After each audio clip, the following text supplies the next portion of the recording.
This is Taiwan Talk. This is Taiwan Talk on ICRT.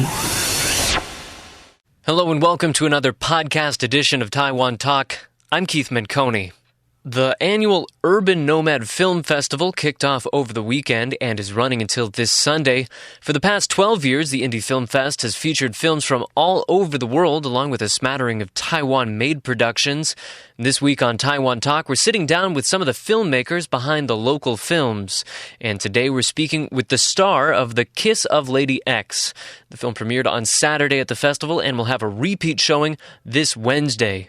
Spy thriller follows the exploits of a disgraced former secret agent and his ragtag team as he hunts down his wife's killer.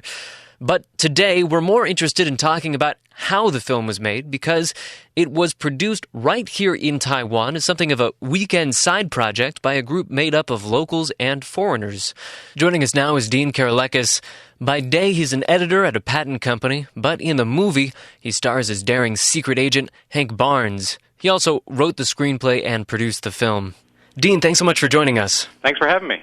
So just to start things off, I was wondering if you could explain a little bit about how this whole project got started, how this group of friends came together to make this, and where the idea for the film came from. Well, we knew each other. A lot of us who were working on the project knew each other from working on stage productions, community theater and things like that. And then we started slowly making short films. And we entered a contest some years ago called the Lady X Online Film Contest or some such thing. Film production companies from all around the world making short films. There were like 28 entries, and we represented Taiwan, and it turns out we won. What did we win? We won the chance to make the final episode. So rather than just making a regular short film, I sat down with T.C. Lin, our director, and some of the guys who were involved in the first one, and said, let's make a full-length movie. I said, it's crazy, but, well, here we are several years later. It's done, it's in theaters, and hopefully people will come to see it on Saturday and on Wednesday. And so I understand a lot of people were involved in the making of this film. Can you tell us a little bit about who those people were? I mean, these weren't professional filmmakers.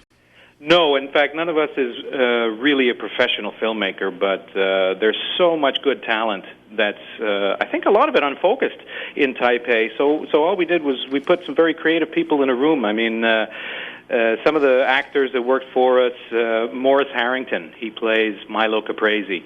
Rowan Hunter, who plays our villain, who gives Bond villains a run for their money. We had Josh Ferry and April Langerac, who played a couple of our agents on the team. It's sort of a Mission Impossible type team of good guys rather than a lone wolf type of 007 story. And they knocked it out of the park. They were fantastic. And even though no one is a professional, well, in the sense that we didn't pay anyone, and they really did an incredible job. An incredible job. So this was a cast made up of both Taiwanese locals and members of the foreign community. What was that kind of interaction like as you made the film? Did that enrich the filmmaking process at all to have that interaction? We didn't really look at it that way. It was just a bunch of friends. So whether they happened to be Taiwanese or from Australia or from Canada, we had quite a few Canadians there, or the States or Britain, it was just a group of friends, all with different backgrounds, who happened to be here in Taipei, and we were working together on this common project. So there was really no difference between locals and expats. And could you tell us a little bit about the making of the film? I understood it took quite a while. I'm sure it was tough for everybody to fit this in between their actual jobs and, their private life. So it took something like 10 years, I understand. What took so long? Well, principal photography took a couple of years. It took about 2 years from around 2004 to, let's say, mid-2006. And that was because, like you say, we did it on weekends, holidays, and real life would get in the way. We'd take breaks for a month here and there and then say, hey, let's film another scene. And as you say, this is our hobby. And really more of a pleasure. I mean, we got together because we enjoyed it.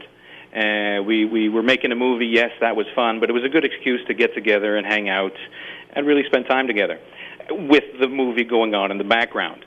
This is the purpose for it. So it did take a long time, and it was tough as a producer. I'd have to send uncomfortable emails like, okay, we're filming this weekend. Could you get your hair cut like it was before? So these types of things, people didn't mind, and everyone had the right attitude. Everyone came out, had a good time. We didn't take ourselves too seriously.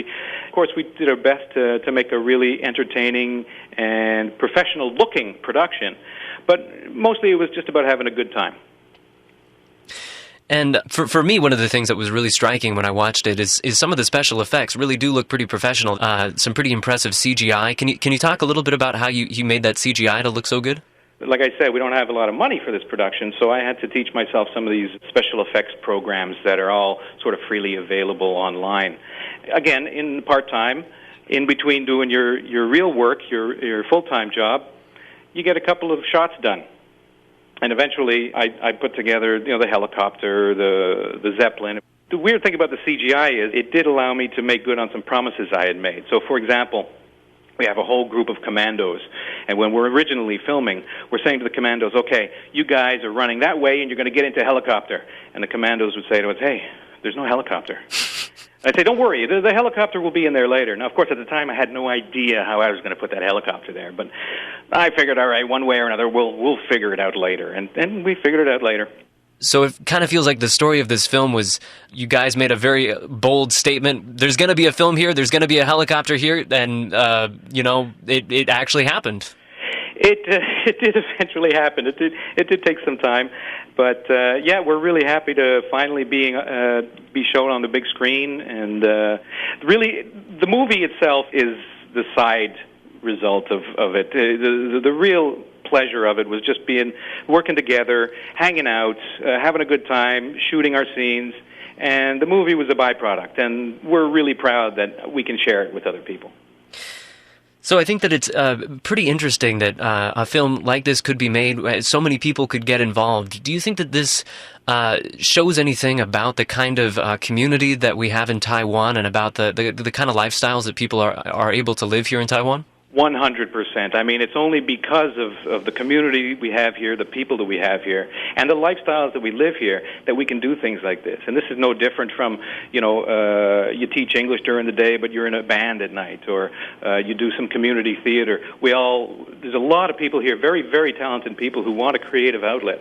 And so that's what this movie's about. It's just people in the community, guys like you and me who, want to do something interesting, fun on the weekends, but, something creative and to have something to show for it. So hopefully, my hope for this is to give everyone a copy, or at least a chance to buy a copy if I get a distribution deal of this movie on DVD. They can show it to their kids, they can show it to their families, just something that we can be proud of.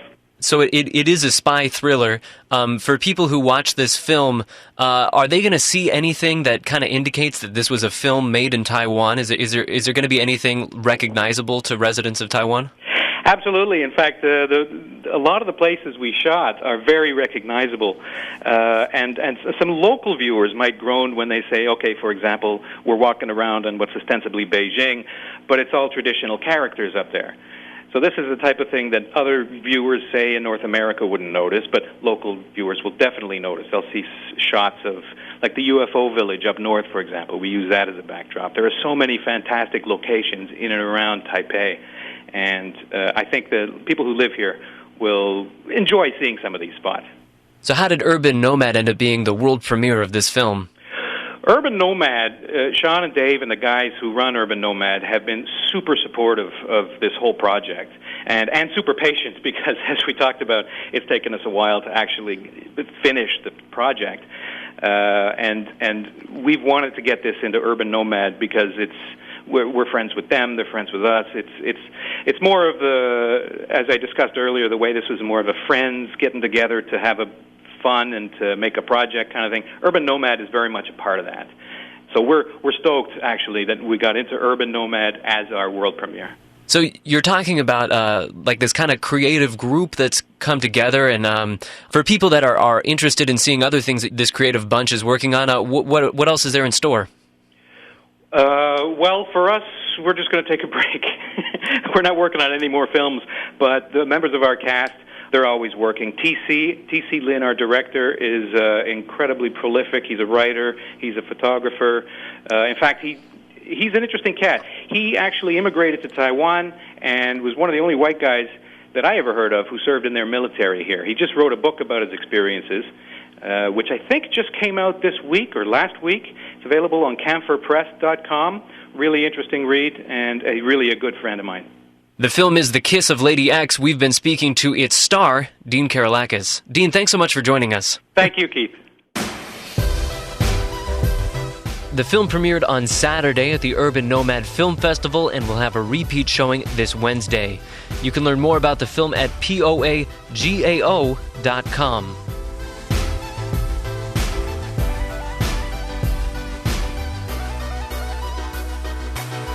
Up next, we're going to be talking to the makers of Gleaning for Intimacy, a film about the preservation effort launched to save the remnants of a community located at the foot of Toad Mountain in Taipei. Pincy Jung is an experimental filmmaker with a background in architectural design, and Nicholas Colson is a master's student at National Taiwan University's Graduate Institute of Sociology. I sat down with both of them recently. Thank you both so much for joining us. Thank you. Nice to be here. Thank you for coming. So could you tell us a little bit about the village itself, its history, and how it came to have this preservation movement spring up around it? The village is an accident of history, essentially.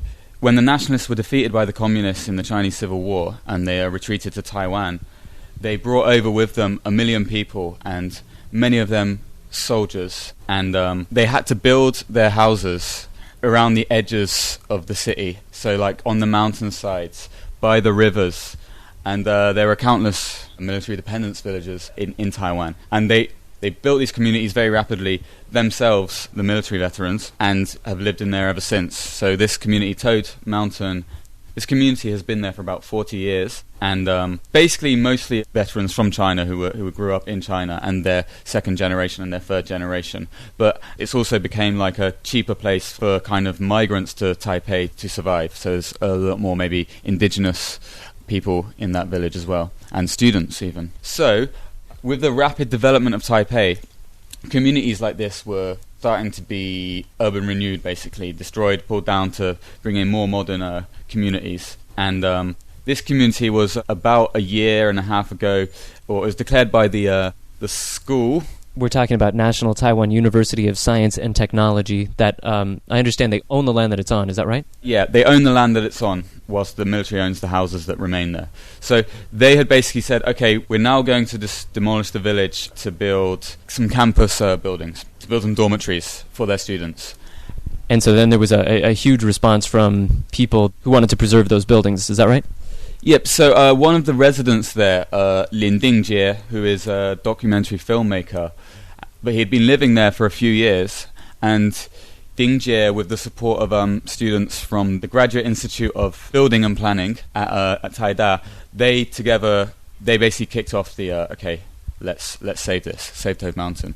So how would you characterize the documentary that you made? How would you describe it to somebody who hasn't seen it? For us, this film was kind of like an exploration, and rather than being direct, like informational or pure activists in the sense of taking on an issue, fate decided that we just joined this adventure. We got to know the land. We got to know, by taking action, we got to feel an affinity with the land, an intimacy with the local community through our interactions with them.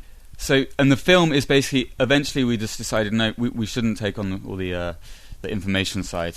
We should just show this for what it was from our experience, which was looking for something in marginal spaces, in spaces which are very different, these different communities, different lifestyles. We were exploring and we were getting a feeling for that. And in that process, we were questioning for ourselves, I think, a very profound question, which is there's a psychological alienation of sorts related to modernity or the modern layout of the city. We're looking for something which is kind of more true to ourselves, and that's got to come from your own experience. So in the film, it discusses something along the lines of this village still has a part of Taipei's history, a part of Taiwan's history that people don't think about so much. When you guys were exploring this city, what do you think you found there that you feel like would be a big loss if people didn't preserve and people didn't try to make an effort to remember? What would be the loss there? Because I study architecture, and usually in the city, if you want to see the history, if you are in the city, you want to see history, you can sometimes tell us from the design of the architecture. But actually in Taiwan, there are it's difficult to find how it comes, how it goes, because there are so many paths broke. People tore down things already, and also like I'm Taiwanese, but there are still a lot of Japanese historical building, maybe Aboriginal style things or American style. I mean, it's hidden in the history on the street. But if we don't really care about that, or we don't know this kind of history, and people don't recognize it, and they don't care about it, so they think it can just disappear. But if they just take all these kind of things away, and you will never have a complete line in your background, like who you are, where you're from. So you were just talking about this right now, but what do you feel like we lose when we lose that connection to our history? When we lose, I guess here we're talking about physical connections and physical memory. What do you feel like we lose when we leave that behind? I feel blank in my brain. Yeah, because Taiwanese are quite, not weird, like, but special existence. I mean, people think Taiwanese are maybe connected to China, but I have never been to China. I've been studying their history, geography, but I'm not China for sure because I have no connection. So this kind of things is like how can tell people that I am a Taiwanese, but my brain is like blank. And kind of like the title says, right, this gleaning in these leftover spaces for this intimacy, a place to call home. Like, she can't really describe her history. There's a rupture with something which is very important to all people, and this is this connection. It's connection with your past, it's connections to things you know. Taipei is constantly at a very rapid speed being urban renewed. Communities are uprooted, everyone's moved out, and then a new group of people who don't have any connection to each other move in. And this is kind of one of the psychological problems of a lot of people in the city. Yeah, and this community, they had managed to find this intimacy again.